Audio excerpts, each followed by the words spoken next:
February 8th, 2026, Super Bowl Sunday. Bad Bunny performed the halftime show entirely in Spanish with Lady Gaga and Ricky Martin in front of over 130 million viewers. And Donald Trump completely lost his mind. Hit subscribe because what Trump posted on Truth Social last night reveals exactly how terrified he is of Latino Americans, and it's getting worse. Let me show you exactly what happened. Because this wasn't just another Trump tantrum. This was the President of the United States attacking an American citizen for speaking Spanish. In America. At America's biggest cultural event, Bad Bunny made history last night.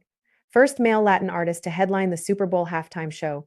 First almost entirely Spanish language performance in Super Bowl history. Levi's Stadium in Santa Clara, California. Seattle Seahawks versus New England Patriots. The performance was spectacular. Lady Gaga joined him for Die with a Smile. Ricky Martin performed. Pedro Pascal made a cameo. Jessica Alba, Cardi B, Karol G, a celebration of Latin music and Puerto Rican culture. Bad Bunny ended the show with a message displayed on the stadium screen. The only thing more powerful than hate is love. He held up a football that said, "Together we are America." Share this video with everyone you know because Trump's response was absolutely unhinged. Within minutes of the performance ending, Trump took to Truth Social. And what he posted might be the most revealing thing he's written in his entire presidency. He wrote, "The Super Bowl halftime show is absolutely terrible, one of the worst, ever. It makes no sense, is an affront to the greatness of America, and doesn't represent our standards of success, creativity, or excellence. An affront to America, Bad Bunny, an American citizen, born in Puerto Rico, a United States territory, performing at an American event, in an American stadium. Trump called it an affront to America." But he wasn't done. Trump continued, "Nobody understands a word this guy is saying, and the dancing is disgusting, especially for young children that are watching from throughout the United States and all over the world. Nobody understands. Let that sink in. Nobody understands Spanish, according to the President of the United States." Make sure you're subscribed to Daniel Cross Show, because here's what Trump doesn't know or refuses to admit. Over 41 million Americans speak Spanish at home. That's 13.5% of the population, according to Census Bureau data. Some studies estimate 48 million Spanish speakers in the United States if you include everyone. That's more Spanish speakers than Spain has, more than Argentina. The United States has the second largest Spanish-speaking population in the entire world after Mexico. But Trump said nobody understands. And he kept going. This show is just a slap in the face to our country, which is setting new standards and records every single day, including the best stock market and 401 KS in history. There is nothing inspirational about this mess of a halftime show, and watch, it will get great reviews from the fake news media because they haven't got a clue of what is going on in the real world.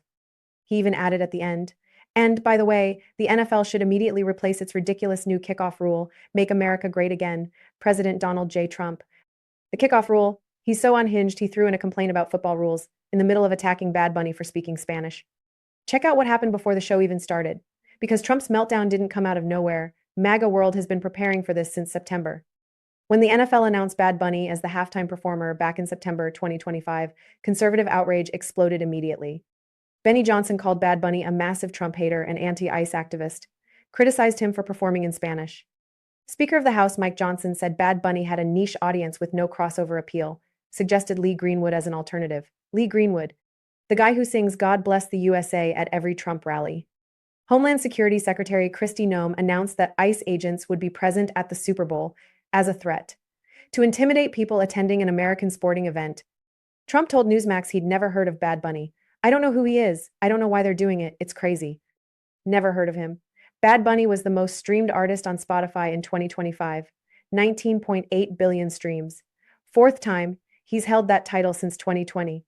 He's one of the biggest artists on the planet, and Trump claimed he'd never heard of him. Then came MAGA's counterprogramming. Turning Point USA organized an all-American halftime show. Kid Rock headlined. That's right, Kid Rock. The guy who shot Bud Light cans with a machine gun.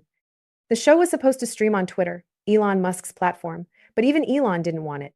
At the last minute, Turning Point announced they couldn't stream on Twitter due to licensing restrictions. It got moved to YouTube instead. California Governor Gavin Newsom mocked them. His press office tweeted, "Even Elon doesn't want to listen to Kid Rock." The MAGA halftime show got about 4 million views on YouTube. Meanwhile, Bad Bunny performed for over 130 million people watching the actual Super Bowl, the real halftime show. Share this with anyone who needs to understand what's really happening here. Trump declared Super Bowl Sunday that he wouldn't attend the game, specifically because he disagreed with the NFL's selection of Bad Bunny and Green Day. The President of the United States boycotted the Super Bowl. America's biggest sporting event, because a Puerto Rican American was performing. Instead, Trump held a watch party in Florida, surrounded by MAGA loyalists, watching Kid Rock's alternative show, then hate watching Bad Bunny just so he could rage post about it on Truth Social. NFL Commissioner Roger Goodell defended the decision multiple times. He said in October 2025, he's one of the leading and most popular entertainers in the world. I'm not sure we've ever selected an artist where we didn't have some blowback or criticism. It's pretty hard to do when you have literally hundreds of millions of people that are watching. Goodell said after the show Sunday night, Bad Bunny is one of the great artists in the world, and that's one of the reasons we chose him. But Trump and MAGA couldn't handle it. They couldn't handle a Spanish language performance at the Super Bowl. They couldn't handle Puerto Rican culture being celebrated. They couldn't handle Bad Bunny's message of love and unity. Because here's what Bad Bunny actually said during the performance. He named countries throughout the Americas. God bless America, whether it's Chile, Argentina, and he listed over 20 nations in North and South America.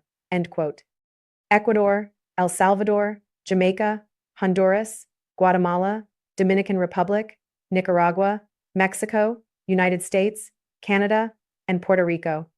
He expanded the meaning of God bless America to include all of the Americas, the entire Western Hemisphere, unity, connection, shared heritage, and Trump called it disgusting. Make sure you stay subscribed because Bad Bunny has been preparing for this moment. 1 week earlier, February 1st, he won 3 Grammy Awards, including Album of the Year for Debí Tirar Más Fotos, first Latin artist to win Album of the Year in Grammy history. During his acceptance speech, Bad Bunny said something that enraged MAGA. Before I say thanks to God, I'm going to say ice out. We're not savages. We're not animals. We're not aliens. We are humans and we are Americans.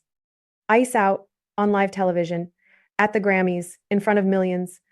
He continued, I know it's tough to know not to hate these days. The hate gets more powerful with more hate. The only thing that is more powerful than hate is love. We don't hate them. We love our people, we love our family, and that's the way to do it, with love. That message carried directly into the Super Bowl performance. Love over hate, unity over division. The only thing more powerful than hate is love. And Trump's response proved Bad Bunny's point. Trump responded with hate, with rage, with attacks, exactly what Bad Bunny predicted. Bad Bunny also canceled all mainland United States tour dates this year. His entire Debí Tirar Más Fotos world tour avoided the United States. He only performed in Puerto Rico and internationally. Why? Fear of ICE raids. Bad Bunny told reporters he didn't want his fans, many of whom are Latino, to be targeted by ICE agents at his concerts. He didn't want families separated. He didn't want people arrested for coming to see him perform. So he restricted his United States performances to just one, the Super Bowl, the biggest stage in the world, where Trump couldn't stop him. California Governor Gavin Newsom declared February 8th Bad Bunny Day in California. His office celebrated the performance. America, the beautiful. Thank you, Bad Bunny. The contrast couldn't be sharper. Newsom celebrating, Trump raging. But here's the part that reveals Trump's real fear. Bad Bunny represents something Trump can't control: Latino political and cultural power in America. The NFL chose Bad Bunny specifically to reach Latino audiences. In 2024, NFL Senior Vice President Marissa Solis said league growth, quote, is mathematically impossible without Latinos. The NFL identified over 39 million Latino fans in the United States, one of the largest Latino fan bases in American sports. The league launched the Por la Cultura campaign in 2021, specifically to cultivate Latino audiences. A 2025 McKinsey report projected that Latinos would account for 1/3 of total United States sports market growth by 2035. Latino purchasing power reached $4.1 trillion in 2023, according to research from UCLA and the Latino Donor Collaborative. If measured independently, Latino consumers rank as the world's fifth largest economy. That's political power, that's economic power, that's cultural power, and it's growing, and Trump knows it. That's why he attacked Bad Bunny so viciously. That's why MAGA organized a countershow. That's why they threatened ICE presence at the Super Bowl. That's why Trump boycotted the game entirely. Because they're terrified. Terrified of Latino Americans, terrified of Spanish being spoken, terrified of Puerto Rican culture being celebrated, terrified of the reality that America is changing and they can't stop it. Super Bowl LX had the broadest Spanish language broadcast distribution in Super Bowl history. Both Fox Deportes and Telemundo produced separate Spanish language coverage. Millions watched in Spanish. Millions celebrated in Spanish. And Trump called it an affront to America. Some sports figures defended the show. Former NFL star J.J. Watt tweeted it was a vibe despite not understanding Spanish. New York Knicks point guard Jalen Brunson tweeted, "Thank you, Benito," after the performance.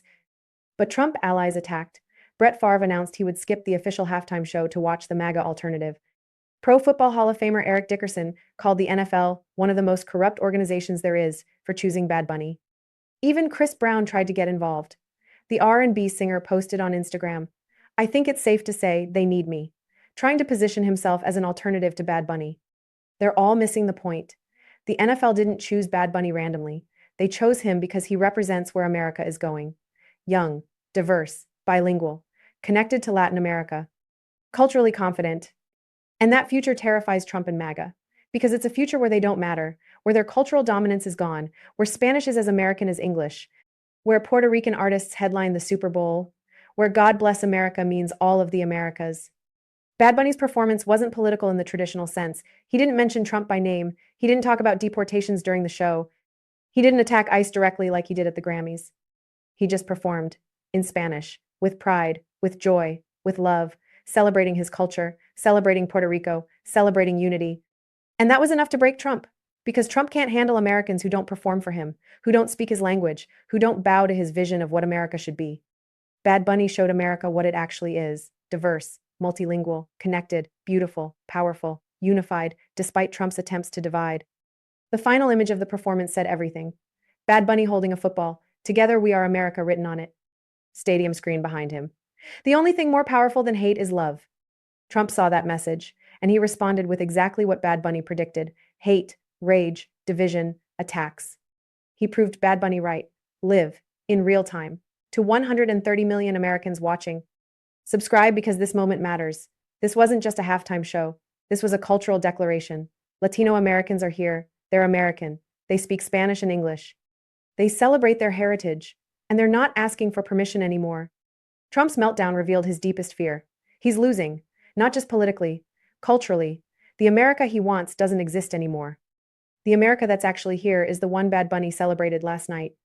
Young, vibrant, multilingual, connected to the world, proud of its diversity, choosing love over hate. And Trump can rage post all he wants. It won't change reality. Bad Bunny performed for 130 million people, made history, won, and Trump sat in Florida watching Kid Rock and fuming. That's the story. That's what February 8th, 2026 will be remembered for. The night Bad Bunny showed America its future, and the night Trump revealed he knows he's already lost.